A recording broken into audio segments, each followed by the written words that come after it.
Governor-elect Terry McAuliffe, big time for you. First question, tolls on the downtown and Midtown tunnel.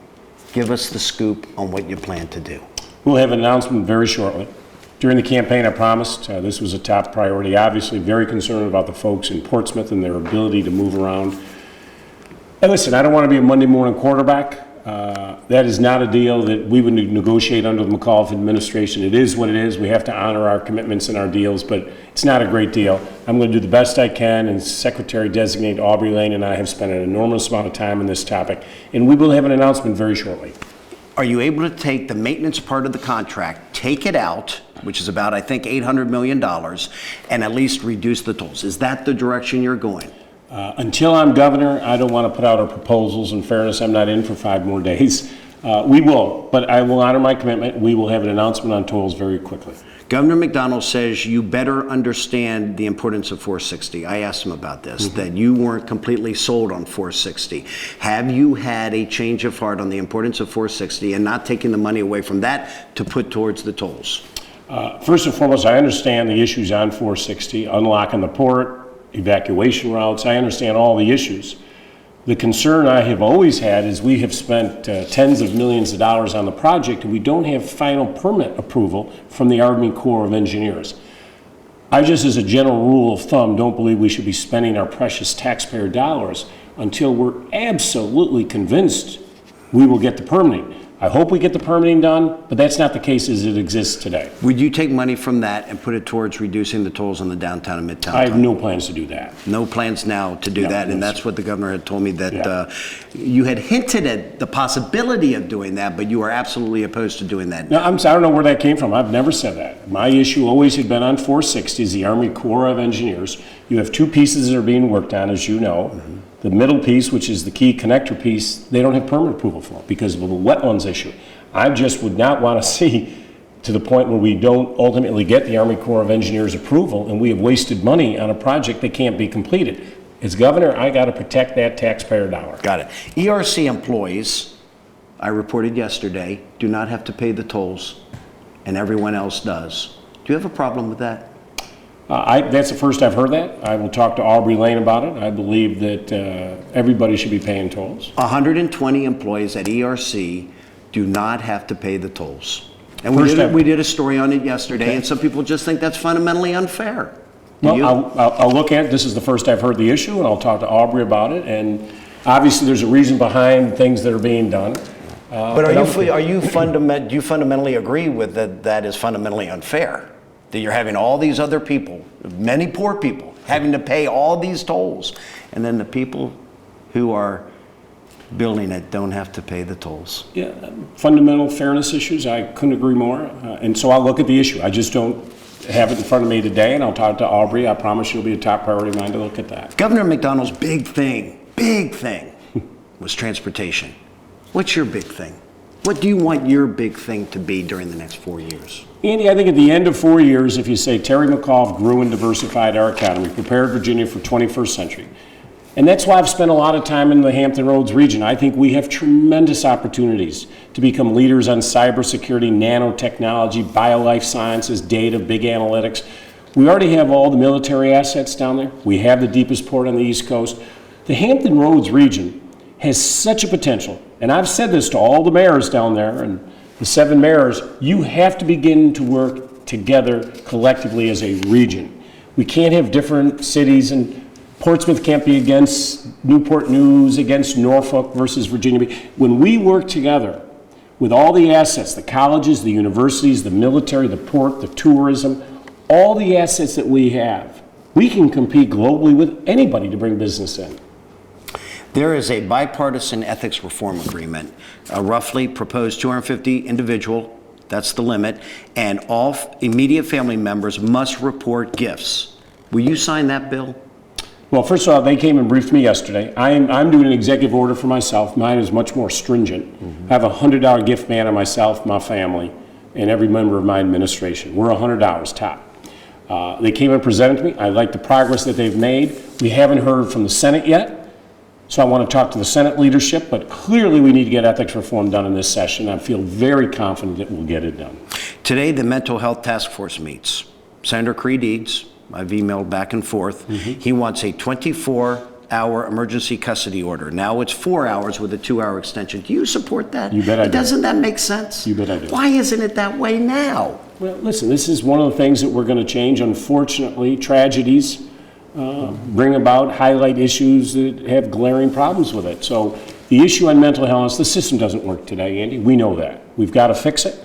Could this be your big thing that I was asking about, to finally fix the mental health Be issue? one of them. I think reforming SOLs, ethics reform, workforce development, but also with the Medicaid expansion money is a huge amount of money, millions of dollars that we can use to help us on the issues of mental illness. Has the current Republican administration not done enough to get that Medicaid money, to be committed to that Medicaid program? We need to get the Medicaid money.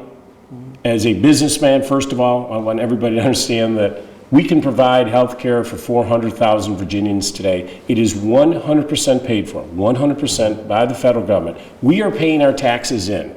That's done. That's the law. Nothing anybody can do about that. For the next 3 years, we can bring over $6 billion back to the Virginia economy, provide health care, no cost to us, 100% paid for by the federal government. I just believe we ought to take care of those folks, bring our Virginia taxpayer dollars back to Virginia, and protect ourselves on the back end. That's the whole issue. Let's not get in a situation where the liabilities on the back end will be gigantic. So let's sit down, let's negotiate, protect the backside, but clearly take that money, because I am very concerned if we don't take the expansion money, hospitals could close. We've already lost our first hospital in Lee County. 148 folks have just lost their job. Now, Lee County needs some industrial-based work to go into that area. How can you bring a new business to a county that no longer has a hospital? You're making it much more difficult.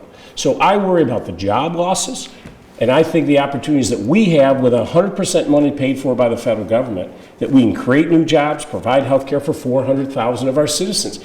And remember, today, every day that goes by, Andy, we are forfeiting $5 million a day in Virginia, started January 1st. Every day, think about that. That's our money today going to 25 other states that have accepted the money. So the folks that I'm competing against to bring business to Virginia, those other states that I'm competing against, they have an unfair advantage today. The General Assembly reconvenes tomorrow. Republicans control the House. We have some elections that make it a little dicey about the Senate. Don't know which way that's going to go. There's been some rumblings that they are not going to accept some of your proposals to changes to the budget. Is that getting everyone off on the wrong foot? It's a non-issue. I can do Senate budget amendments. I mean, to us, it's a non-issue. We're going to do the budget amendments we need to do. Do you feel that there is an olive branch that has been extended to you as you come in?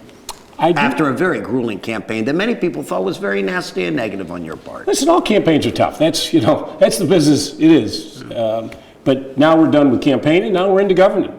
And do you feel the olive branch? Yeah, listen, I promised I would reach out to every Republican in the General Assembly, and I've done that. I did that in the first 2 weeks after Election Day. Sat at this office, called every single one of them. We've had many meetings. Do you feel any negative vibes? I haven't gotten any yet. I think folks want... Andy, the voters, they want things to get done. They are sick and tired of the partisan bickering. They're sick and tired of what they see in Washington today. They want us to work together. I like to say I like to operate between the 40-yard lines. Let's work together, common ground. I sat with every Republican leader and delegate and senator who'd meet with me and say, let's talk about what we agree on. Let's talk about common ground. Listen, we all don't agree all the time. Nobody does that. But let's get the common ground, let's figure those things out, and let's build upon that. And I've told everybody, I'm going to be an honest broker. I'm going to look you in the eye. We may have disagreements, but let's do it face to face and see if we can't compromise is not a bad word. Let's get to a place where we can move Virginia forward with common ground. Your critics say, we don't know who you are. We don't know who Terry McAuliffe is. We have no idea what he stands for. We have never seen him govern in any way. He's seen him be a partisan type person. The standards are very low. That's what one of your critics told me. Respond to that. Well, I think like when Mark Warner came in with a business background. They said the same thing. They didn't know Mark, but you know what? Mark went on to have a very successful, protected our AAA bond rating, led the largest investment in K through 12 in Virginia history. Are you benefited by people having a low expectation on what you can accomplish? Are you the underdog type of guy? maybe that's a good position to be in. The expectations are low. Well, I could just tell you this, the voters did not have low expectations. They have very high expectations of what they want me to get done. I take that very seriously with the voters. Over 1 million voters voted for me. You know what they want? They want SOL reform. They want me to do something about pre-K. They want investments in education. They want me to spend that transportation money wisely, correctly, make sure we're getting the biggest bang for our buck. They want me to fix the mental health issues that we have. Most importantly, Andy, they want me to grow and diversify this economy. And if you find Republicans standing in your way of doing everything that you just said, you're a tough guy. You're going to have to point out to those voters that you're doing what you can, and there's other people that are throwing up obstacles, right? We're going to sit and compromise. We're going to get things done. And if you don't want to sit and work in a way to move Virginia forward, then that's your choice. But I'm going into this. I am the ultimate optimist. I'm a glass overflowing guy. I'm not half full. I'm overflowing. And I am just optimistic that, and the meetings that I've had have gone very well. My focus, listen, when I sit down and talk to you about, here's what I want to do. Grow and diversify the economy. I have been on this phone since Election Day calling all over the globe, trying to drum up business. And I say to every CEO, how do we get you to move your business to Virginia? That's what voters want me to do. And when I sit with members of the General Assembly and they know my sincerity and what I want to do on job growth and economic development, why would you not want to work with me on that? I can take the most rural conservative member of the House of Delegates. If that person and I can work together. I just sat on the phone 2 days ago, Kathy Byron, very conservative member. We're working together on workforce development issues. That's what we need to do. Forget the politics, let's get things done. Have you had any conversation with Creed Eads? I talked to his wife, and the day after the horrible tragedy, and I'm sure I'll see Creed in the next couple of days. And you think he'll be a good partner with moving ahead with better reform for mental health? Oh, absolutely. Yes. I think, in fairness, Andy, everybody's on board on that. Everyone. That is a common ground. We can all come together. Clearly, the system didn't work and hasn't worked, and been many issues on that, and we need to get very serious about doing it. 2 last questions. Former President Bill Clinton's coming to your inauguration. Mm-hmm. When I see crowd shots at basketball games, I see you and the former president. Give us an inside behind the scenes of this special friendship that you have with the Clintons. Well, we've been friends. I go back with President Clinton and Hillary till 1980. But, you know, we've had a very strong friendship.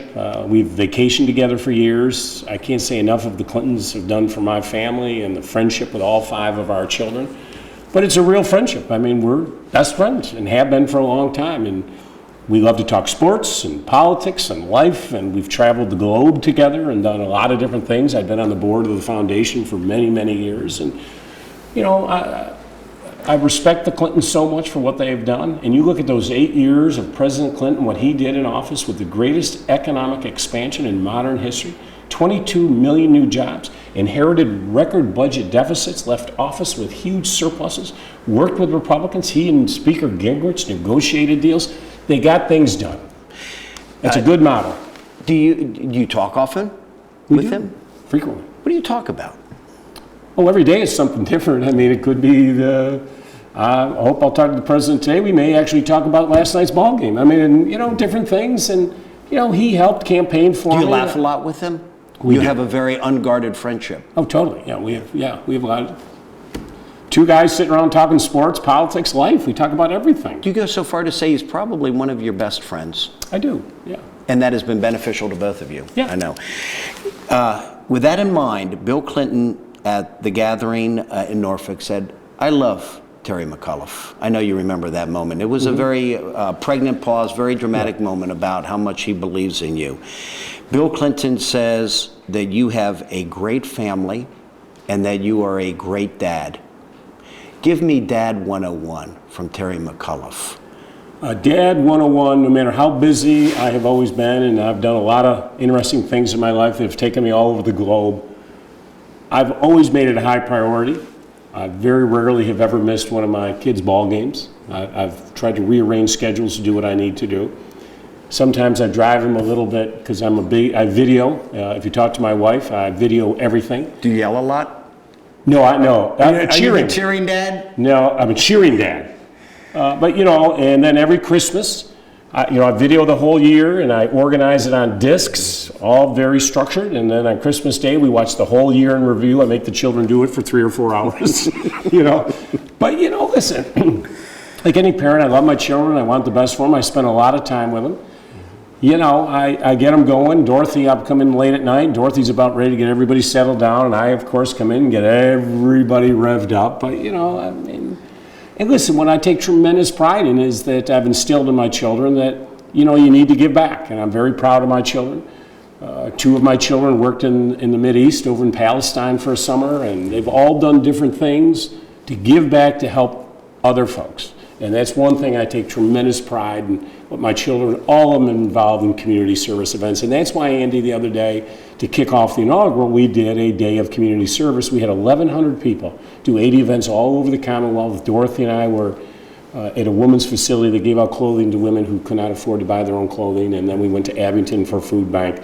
You know, the community service, giving back, common ground, helping others. If you ask my kids, that's probably the one thing that I take most pride that they have taken from their mother and father. This is my last question. With everything you just said about Dad 101, how does that guide you as a political leader, as the new governor of Virginia? Well, it really guides me because, first and foremost, Dorothy and I want to make sure that our 5 children stay in Virginia. I think like any parent or grandparent, you want your children and grandchildren to be with you. But Andy, for that to happen, we need to grow and diversify this economy. So I think about my children every day. Children today have so many options available to them. It's a global economy. They can go anywhere they want. We need to make sure we're the leaders in those 21st century jobs. So it guides me every day to thinking I need to grow and diversify. I need to make Virginia the most attractive place for our children to stay. That's why I talked a lot on the campaign, not only about the economy, but we need to be welcome, open to everyone. We need to be a place where people feel they can come and start their own, best place to raise a family. So it drives, I think it's one of the things that drives me every single day, because as a parent, I want to make sure that all of my children stay here. But I also want to make sure all those children out there today who don't have the advantages that my children have, I want every young boy and girl out there today to have the opportunities that Terry McAuliffe had. You know, I started my first business when I was 14 because I had to help pay for college. And you know what? I started a driveway business, went out and had a truck. I want every young kid to have that same opportunity that Terry McAuliffe had. And there are a lot of folks today who, and what drives you on a campaign is, Andy, you meet folks whose lives today, they don't have a job or their children don't have a job. Children aren't getting the education they deserve. And like the women I met with the other day, that they can't even afford clothing. That's what drives you every single day. And as governor, these are the big issues that I want to be involved in. I want everybody to be able to grow and prosper. And that's what drives me every day. I'm going to work around the clock. I'm not a big sleeper, as you know. I want to bring positive energy to get things done. Governor-elect Terry McAuliffe. Thank you. Thank you very much.